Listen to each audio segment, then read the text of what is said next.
नमस्कार, जय जोहार। मैं आपका पत्रकार साथी धनंजय बिहारी। मेरे यूट्यूब चैनल रत्नगर्भा में आपका स्वागत है। खबरों की बात करें तो हम गरियाबंद जिले के अमलीपदर तहसील, जहां सूखा नदी है, आज तक इसका निर्माण अधूरा है। लोगों का कहना है और यहाँ के क्षेत्र का कहना है कि कब होगा हमारी मांग पूरी।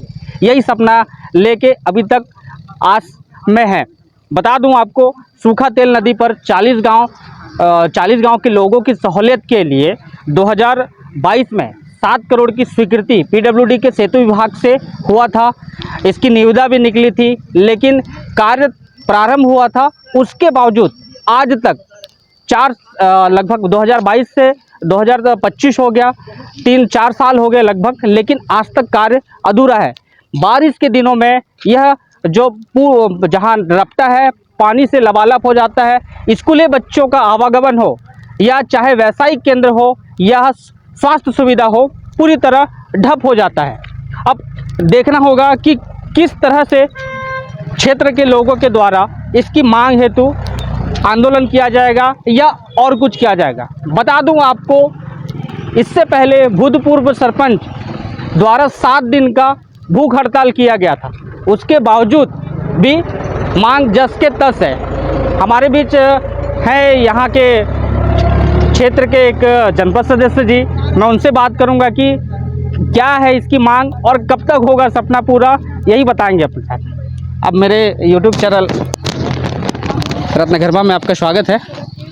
सर, आपके YouTube चैनल को मैं बहुत बहुत धन्यवाद देता हूं, नमन करता हूं कि आप लोग हमेशा इस अमलीपदर के दुख और दर्द को समझते हैं। और कई बार आप लोगों ने इस महती योजना, जो लोगों की ज़िंदगी से जुड़ा हुआ ये जो कार्य है, उसके बारे में आप लोग आवाज़ उठाते हैं, इसलिए आपको धन्यवाद। एक सवाल करना चाहूँगा कि ये 7 करोड़ की स्वीकृति हुई थी पीडब्ल्यूडी के सेतु विभाग से 2022 में, आधा अधूरा काम नहीं के बराबर हुआ है। उसके बावजूद यहाँ पे पिछले जो भूतपूर्व सरपंच है वो 7 दिन के यहाँ भूख हड़ताल में थे।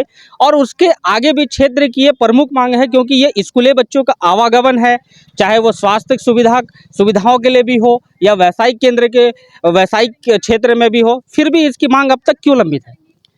सर, सबसे पहले बात तो मैं ये बताना चाहूँगा कि ये जो 7 करोड़ का सेतु निगम से जो पुलिया निर्माण के लिए आया है, 3 साल हो चुका है और उसका अंतिम डेट रहता है 1 साल में बनाना, लेकिन ये 3 साल से अधूरा पड़ा हुआ है।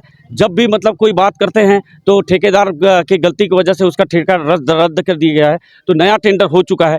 हम लोगों को केवल गुमराह किया जा रहा है और हम लोगों को मतलब परेशान किया जा रहा है। या कौन कर रहा है, शासन कर रहा है, प्रशासन कर रहा है, इसको तो मैं नहीं जानता, लेकिन कोई ना कोई अधिकारी का कोई रोल हो सकता है जो हम लोगों को मतलब जानबूझ के इस टाइप के मतलब परेशानी में डाल रहा है।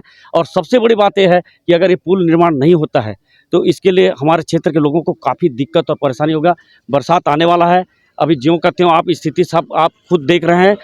यहाँ से जो 150-200 बच्चे पढ़ने के लिए आते हैं, उनका पढ़ाई प्रभावित होगा।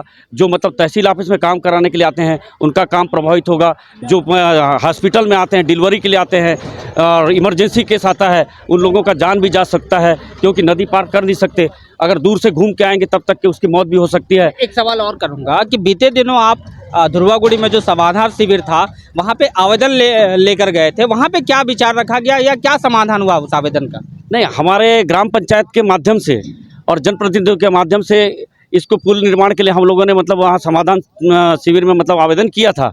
तो वहाँ कलेक्टर साहब ने हम लोगों को आश्वासित किया कि 7 दिन के अंदर इसका कोई ना कोई व्यवस्था करेंगे, परंतु कोई व्यवस्था नहीं करने के बाद हमारे ग्राम पंचायत के सरपंच महोदय कलेक्टर साहब से मिले तो शायद बताए कि मतलब इसका कोई प्रावधान नहीं है, जब तक कि ब्रिज ठेका हो गया है, जब बनेगा उसी को आप मान के चलो। तो बरसात में अगर ब्रिज नहीं बना तो इसका जवाबदार और जिम्मेदार कौन है उसको मैं नहीं जानता, लेकिन ये जो परेशानी होगा उसका जवाबदार कौन रहेगा, ये मेरे लिए सबसे बड़ा सोचने वाला विषय है कि जनता यहाँ जो गिरते हैं, हाथ पैर टूटता है, जो मरने की स्थिति में आ जाते हैं, उसका जवाबदार कौन रहेगा? आगे की रणनीति क्या रहेगी इस पुल की मांग के लिए? अगर देख रहे हैं, अगर नहीं अगर बनता है तो अब हम लोगों का उग्र आंदोलन करना ही पड़ेगा और अपने शासन के विरुद्ध मतलब एक बार लामबंद होंगे और हो सकता है कि हम लोग आगामी कुछ दिनों में एक आध मीटिंग करके भूख हड़ताल की भी चेतावनी दे सकते हैं। भूख हड़ताल की बात कही आपने, पिछले भूतपूर्व जो सरपंच थे उन्होंने 7 दिन यहाँ पे भूख हड़ताल किया था, उसके बावजूद भी यहाँ पे कुछ भी नहीं हुआ। दुर्भाग्य की बातें है कि पूर्व सरपंच हमारे कांग्रेस से बिलोंग करते हैं, उस समय सत्ता कांग्रेस का था, तो सत्ता पार्टी लेवल पे मतलब कुछ दबना पड़ता है, इसलिए उनका भूख हड़ताल समाप्त हो गया और हम लोग लड्डू खा के चुप हो गए। अब मैं बीजेपी से बिलोंग करता हूँ, बीजेपी की सरकार है, मैं भी भूख हड़ताल की बात कर रहा हूँ, क्योंकि मैं अपना समस्या नहीं है या पार्टी की समस्या नहीं है, ये जो समस्या है ये पूरे गाँव के क्षेत्र की जनताओं की समस्या है, इसलिए मैं एक जनप्रतिनिधि होने के नाते मैं ये बात कर रहा हूँ। लेकिन हो सकता है कि मेरे ऊपर भी दबाव है कि पार्टी लेवल के आदमी, और कुछ लोग बोलते हैं मतलब कि पार्टी लेवल के आदमी होकर मतलब विरोध करता है। मैं विरोध नहीं कर रहा हूँ, मैं केवल अपने हक की मांग कर रहा हूँ, मैं क्षेत्र की जनताओं के हक की मांग कर रहा हूँ। मेरे को पार्टी के विरोधी नहीं हूँ, मैं पार्टी से समर्पित हूँ, लेकिन पार्टी को भी चाहिए कि इसके बारे में ध्यान दे और इस काम को पूरा करे। क्या राजनीति रोड़ा बन रहा है क्या ये पुल की मांग के लिए, या और कुछ है विषय? रोड़ा तो राजनीति नहीं बन रहा है, लेकिन अमली पदर नाम एक ऐसा नाम और ऐसा प्रचलित नाम है जिसके बारे में कुछ लोग शायद जलते भी हैं। मैं नाम तो स्पष्ट नहीं करूंगा, कुछ लोग जलते हैं और अधिकारी कर्मचारी लोगों को भी पता नहीं क्यों इंटरेस्ट नहीं होता, क्या दबाव रहता है या किसी का मतलब परेशानी रहता है या किसी का क्या रहता है, वो अधिकारी लोग बताएंगे जानबूझ के क्यों इंटरेस्ट नहीं, जबकि अधिकारियों को यहाँ सोचना चाहिए कि ऐसा विषम परिस्थिति में आके उनको मॉनिटरिंग करना चाहिए और यहाँ के लोगों की परेशानी को हल करने का कोशिश करना चाहिए। हम आगे की बात करेंगे यहाँ के जो अभी वर्तमान सरपंच है कि क्षेत्र की जो ये बहुचर्चित मांग है, क्योंकि यहाँ पे लोगों का आवागमन हो, चाहे स्वास्थ्य के संबंध में हो, चाहे व्यवसायिक के संबंध में हो, या स्कूली बच्चे का आवागमन हो, इसके विषय में आप लोगों ने मांग उठाया था और अभी तक मांग अधूरा है। क्या करेंगे और आगे इसके? हम सबसे पहले तो मैं चैनल को धन्यवाद देना चाहती हूँ। अगर अनदेखा करेंगे, कोई हमारा हेल्प नहीं करेंगे तो हम धरना प्रदर्शन करेंगे, चक्का जाम करेंगे, चाहे कुछ भी हो जाए हमारे साथ। हम तो हमारे 20 पंचायत और ये जो अमली पदर के जितने भी हम लोग हैं, हम सब हमारे हित के लिए हम आना जाना कैसे करेंगे? जब बारिश आएगा तो ज़्यादा दिन नहीं है, जुलाई में बारिश होने से नाला बहने लगेगी, उसके बाद काम बंद हो जाएगा, फिर हमको आने जाने के लिए परेशानी होगा और तबीयत ख़राब हो जाने से हमको घूम के जाना पड़ेगा। फिर बच्चे स्टूडेंट भी उनका भी पढ़ाई में नुकसान होगा, वो भी आ नहीं पाएंगे, उनके लिए भी बाधित होगा। फिर अमली पदर से कितने सामान का ज़रूरत रहता है, फिर तहसील ऑफिस में भी इनका काम रहता है, सबको बाधित होगा, बहुत नुकसान होगा। अगर कुछ नहीं करेंगे तो हमको धरना प्रदर्शन तो करना पड़ेगा। पिछले दिनों आप समाधान शिविर गए थे आवेदन लेके, ये शायद यही पुल की मांग को लेके, है ना? उसमें क्या निराकरण हुआ या क्या कहा गया वहाँ? बस सांत्वना दिए, हम सोचेंगे इसके लिए करेंगे बोले, फिर उस शिविर में भी वो ऐसे बोले और कुछ नहीं किए अभी तक।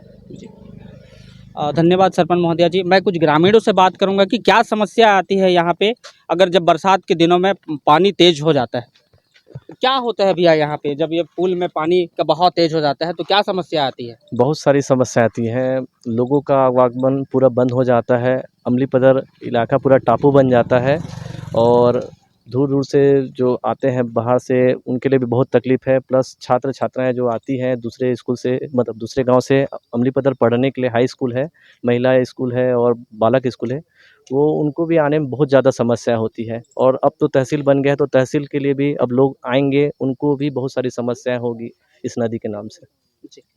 एक और ग्रामीण है यहाँ पे, ये तो काफ़ी वर्षों से हैं, आवागमन करते होंगे, लेकिन इनसे पूछते हैं कि क्या कहेंगे।